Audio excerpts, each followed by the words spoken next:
私が4歳の時、弟のノアと2人で溺れました。生き残ったのは私だけ、それ以来、母は私を憎むようになりました。夜、何度も母は色とりどりのお菓子を私の口に詰め込もうとしましたが、父がいつも間一髪で止めてくれました。その後、私は長い髪を切り、お姫様のドレスを脱ぎ捨て、必死にノアの影として生きようとしました。そうして初めて、母は私に一別をくれるようになりました。3年が経ちました。母は再び妊娠し、愛するノアが帰ってくると発表しました。私は母のことを嬉しく思いました。ノアが戻ってくるなんて素晴らしいことです。だって、そうすれば、この家にはもう、代わりとしての私は必要なくなるから。私はかつて母が食べさせようとしたお菓子を見つけ、静かに飲み込みました。お菓子は口の中で溶け、苦い味が広がりました。思わず体を丸め、からえづき吐きをし、胃液とよだれが唇にあふれました。これらは3年前、母がクローゼットの一番奥に隠していた薬でした。あの頃、母はよく深夜に私のベッドのそばに座り、うつろな目でつぶやいていました。なぜあなたはまだ死なないの？今、私はついに母の執念を叶えようとしていました。私は男子学生の制服を着ていました。襟はほつれていました。それはノアの古い制服で、とっくに小さくなっていたものですが、母はそれを着続けるようにと言いました。もっと彼に似るように。母の笑い声、私に一度も向けられたことのない優しさがリビングから響いてきました。彼女はお腹を撫でながら父のロバートに話していました。お医者さんが今回は絶対に男の子だって。ほら、妊娠の経過がとても安定しているでしょう。その声は甘ったるくて不快でした。もうすぐあの厄介者の顔を見なくても済むのよ。私は最後にもう一度母の笑顔が見たかった。扉のところに着いたとき、父が最初に私に気づき、眉を潜めました。スカーレット、どうして宿題をしていないの？彼の視線が私の制服を一別すると、すぐにそらされました。まるで何か不快なものを見たかのように。母が振り向き、笑みが一瞬で凍りつきました。誰が出ていいと言ったの？また髪が伸びてるじゃない。ノアの帽子頭みたいに短くしなさいって、あれほど言ったのに。彼女が急いで近づき、指で私の頭を強くつきました。いつも問題ばかり起こして。ノアが生まれたら、もし彼にちょっかいを出そうものなら足を折ってやるからね。私は後ずさりし、額の赤い跡がヒリヒリと痛みました。お腹の中のお菓子が溶け出しているようで、腹部に脈打つような痛みがこみ上げ、私は思わず体を折り曲げました。父が私を助けに来ようとしましたが、母が遮りました。触らないで。どうせ同情を引くための芝居よ。私は唇を噛み、何も言わず、静かに部屋に戻りました。一歩一歩お腹がナイフでねじ切られるように感じました。手足がしびれ始め、ドア枠を握る手さえも震えが止まりませんでした。ベッドに横たわり、体が痙攣し始めました。ドアが押し開けられました。父でした。温かいコップ一杯の水を持って。彼はコップを私のナイトスタンドに置き、長い間ためらい、言いました。スカーレット、お母さんは妊娠中だから、感情が少し不安定なんだ。気にしないで。私は首を振りましたが、かすれたうめき声しか出ませんでした。視界の中で父の姿がぼやけ始めました。父はため息をつき、ただ毛布を私にかけました。ゆっくり休みなさい。明日には良くなるから。彼が出て行き、ドアを閉めると、静寂が部屋を包みました。私は枕の下から小さなおもちゃの車を取り出しました。ノアが一番好きだったものです。塗装のほとんどは剥げ落ちていましたが、私は毎日きれいに磨いていました。母はそれがノアのものだと言い、私が守らなければならないと言いました。前回、クラスメートがそれを取ろうとしたとき、私は必死に戦い、殴られながらも取り戻しました。次第に視界が完全にぼやけました。私はおもちゃの車をしっかりと抱きしめ、目を閉じました。お母さん、ノアが帰ってきます。あなたはもう、代わりの私の顔を見て苦しむ必要はありません。これで本当に良かった。ゆっくりと痛みが消えていくのを感じました。風に運ばれるタンポポの綿毛のように、私はそっと空中に浮かび上がり、ベッドの上の小さな体をはっきりと見ました。くしゃくしゃの制服が彼女にまとわりつき、顔は紙のように真っ白、唇は不自然な青紫色。口元にはまだ消化されていない胃液の跡がついていて、手にはあの小さなおもちゃの車をしっかり握りしめていました。私が自分の手を見下ろしていたちょうどその時、母がドアを押し開けました。手は透明で日光がすり抜け、ノアの写真を透かして見えるほどでした。彼女はベッドの上の私を一別することもなく、まっすぐにデスクに向かい、ノアの写真を手に取り、丁寧に拭きながらつぶやきました。ノア、ママが今日、新しいベビーベッドを買ってきてあげるよ。青と黄色、どっちが好き？彼女は出て行こうとし、誤ってベッドの枠を蹴りました。その時、ようやくベッドの上の私を煩わしげに一別し、眉を潜めました。まだ寝てるの？もうお昼近いわよ。起きて朝ごはん作りなさい。ノアと私を飢え死にさせたいの？私は彼女の目の前に浮かび、話そうとしましたが、聞こえませんでした。彼女はスリッパの音を立てながら出て行き、それでも子守歌を口ずさんでいました。リビングから父ロバートがスクランブルエッグを作る音と、母クレアの指示が聞こえてきました。砂糖をもう2杯入れて。ノアは甘いものが大好きだったから。私はキッチンの入り口に浮かび、父がハート型のパンケーキをお皿に乗せるのを見ました。私も以前はそんなパンケーキが大好きでした。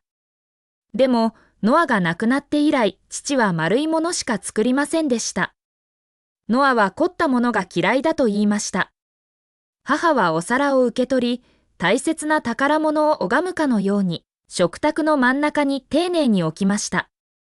彼女を起こして朝ごはんに来させてと母が父に言いました。口調は苛立ちに満ちていました。ノアのベビーベッドを買いに行くのに遅れさせないでよ。父はグラス一杯の牛乳を置き、私の部屋に向かいました。私は彼の後ろからついていき、ベッドのそばに立ち、手を伸ばし、そして代わりに毛布の上に手を置くのを見ていました。スカーレット、起きる時間だよ。彼の声は柔らかでした。今日、ベビーベッドを買いに行くんだ。一緒に行かないかい？ベッドの上の私は動きません。父の指が震え、私の肩をこづきました。スカーレット？リビングから母の声がしました。何をぐずぐずしてるの？また寝たふり？彼女が急いで入ってきて、ベッドのそばで固まっている父を見ると、すぐに怒り出しました。絶対に寝たふりだわ。私たちがノアにベビーベッドを買うのを邪魔したくないだけよ。彼女抜きで行きましょう。ノアが待ってるわ。父は動きませんでした。ベッドの上の私を見つめ、とても動揺していました。彼女も私たちの娘だぞ。違うわ。母は金切り声を上げました。私の子供はノアだけよ。彼女がノアを殺したの。彼女はデスクから写真をつかみ取り、床に叩きつけました。ガラスの破片が父の手を切りました。父は一言も言わず、ただ静かに破片を拾い、ティッシュで傷口を押さえました。リビングの電話が鳴りました。学校のロドリゲス先生、私の担任の先生からでした。母が電話に出ると、口調がすぐに柔らかくなりました。もしもし、ロドリゲス先生、ノアの違うわ、スカーレットのことで？先生がなぜ学校に来ていないのか尋ねるのを聞くと、母の声はまた冷たくなりました。彼女がただ恋にサボってるだけです。ロドリゲス先生、彼女には構わないでください。勝手にさせておきましょう。彼女は電話を切り、それから父を外に引っ張り出しました。行きましょう。ノアのベビーベッドを買いに行くのに、彼女のせいで遅れないように。父は私の部屋を振り返り、足を止めましたが、母に引っ張られて行きました。ドアが閉まる瞬間、父が目を拭うのが見えました。家の中は不気味に静かで、壁時計の音だけが静寂を破っていました。私はベッドサイドに浮かび、自分自身を見つめました。顔はまだ丸い輪郭をしていましたが、痩せ衰えて見分けがつかず、顎が不自然に尖っていました。髪はかなり伸びており、目を覆い、母が要求したほど短くはありませんでした。最後に散髪した時のことを思い出しました。美容師が誤って少し短く切りすぎてしまい、母は彼を怒鳴りつけ、ノアのイメージを壊したと言いました。家に帰ると、彼女は私に2時間正座させ、それから私はノアのような髪型を持つ価値がないと言いました。正座しながらノアの写真を見つめていると、突然、とても遠い存在に感じられました。午後、母と父が帰ってきました。小さな熊の刺繍が施された青いベビーベッドを抱えて、母は笑みを浮かべ、ベビーベッドをリビングの真ん中に置き、父に言いました。ノアは絶対にこれが気に入るわ。彼はいつもテディベアと一緒に寝るのが大好きだったから。父は私の部屋を一別し、そっと尋ねました。スカーレットの様子を見るべきじゃないかな？母の顔が一瞬でこわばりました。なぜ見る必要があるの？腹が減ったら自分から出てくるわよ。彼女はベビーベッドのそばに座り、そっと揺らしながら子守歌を口ずさみ、目には溶けるような優しさが満ちていました。私は近くに浮かび、青いベビーベッドを見つめました。小さく、繊細で、まさにノアが好きそうなものでした。母は以前、ノアの誕生日に買ってあげると言っていましたが、ノアは誕生日を迎える前に去ってしまいました。今、ようやくベビーベッドが来て、その小さな持ち主も別の形ですぐに戻ってくるでしょう。母は突然顔を上げ、何かを感じ取ったかのように、私がいる方向を見ました。私は慌てて天井に浮かび上がりました。彼女の視線が空っぽのリビングを一掃すると、眉を潜めてうつむき、またベビーベッドを揺らし始めました。ノア、ママはあなたが帰ってくるのを待っているわと彼女は囁きました。二度とあなたを行かせたりしないから。私は彼女の横顔を見て少しも悲しみを感じませんでした。母はついに自分のノアを取り戻すのです。そして私、代わりの存在はついに完全に消え去ろうとしています。こうしてみんなが幸せになれるはずです。3日目の朝、玄関を叩く音が家の中に響き渡り、ドア枠が割れそうなほど大きく響きました。私はリビングに浮かび、母が苛立たしげにドアを開けるのを見ていました。私の学校の先生、ロドリゲス先生が外に立っていました。スカーレットのお母さんロドリゲス先生の顔は厳しく、スカーレットは3日間学校に来ていません。電話がつながらなかったので、様子を見に来ました。彼女は家の中を覗き込みました。スカーレットは家にいますか？母の顔はすぐに曇りました。彼女はドアの入り口を塞ぎ、ロドリゲス先生が入るのを妨げました。家にいますよ。ただダダをこねて学校に行きたくないだけです。彼女のことは心配しないでください。私が話しておきます。ダダの問題ではありません。ロドリゲス先生は眉を潜めました。先週、何人かの生徒からスカーレットがいじめられているという報告がありました。その子たちは彼女の服を脱がそうとしたり、冷たい水をかけたりしていました。どのように対応するかあなたと相談したかったのですが、連絡がつかなかったんです。母は尻尾を踏まれた猫のように飛び上がりました。あの子たちのデタラメを信じないで。スカーレットが自分からちょっかいを出したに決まってる。彼女は小さい頃から意地が悪いんだ。弟を殺したくせに、今度は学校で同情を引くためにかわいそうなふりをしたいんだろう。ロドリゲス先生の表情はさらに厳しくなりました。スカーレットのお母さん、スカーレットの傷を見ました。どれも最近のものです。そして私の理解では、スカーレットはクラスメートを守ろうとしてあの子たちにいじめられました。彼女は学校ではとても行儀が良く、一生懸命勉強しています。彼女についてそんな風に言うべきではありません。行儀が良いも何もあるものか。母は金切り声を上げ、声は廊下中に響き渡りました。行儀が良い子なら、ノアはどうして死んだんだ？彼女は厄介者よ。生かしておくんじゃなかった。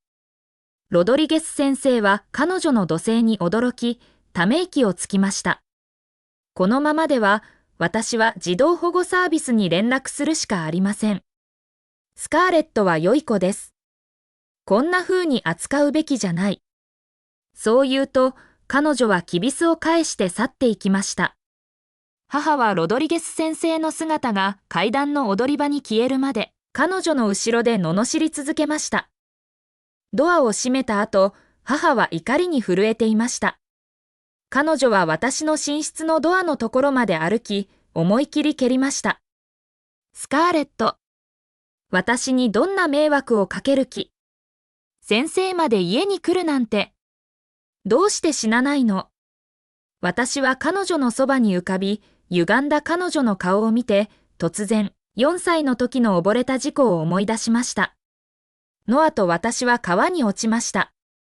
私は必死に彼の手を握りしめましたが、流れが強すぎて、私たちを引き離してしまいました。助けられた時、私は母がノアの冷たくなった体を抱きしめて泣いているのを見ました。彼女が私に言った最初の言葉は、なぜあなたはまだ死なないの？でした。父ロバートが書斎から出てきて、母を止めました。やめろ、隣人が聞こえる。彼の声は低く響きました。スカーレットは3日間何も食べていない。様子を見に行こう。母は彼の手を振りほどきました。なぜ見に行く必要があるの？彼女は死なないわ。しかし今回は、父は彼女の言うことを聞きませんでした。彼はドアを押し開け、部屋に入りました。母はためらい、それから彼の後について入りました。父が近づき、毛布をめくりました。陽光が私の体に降り注ぎました。私は自分の青白い顔、紫色の唇、口元の乾いた血をはっきりと見ることができました。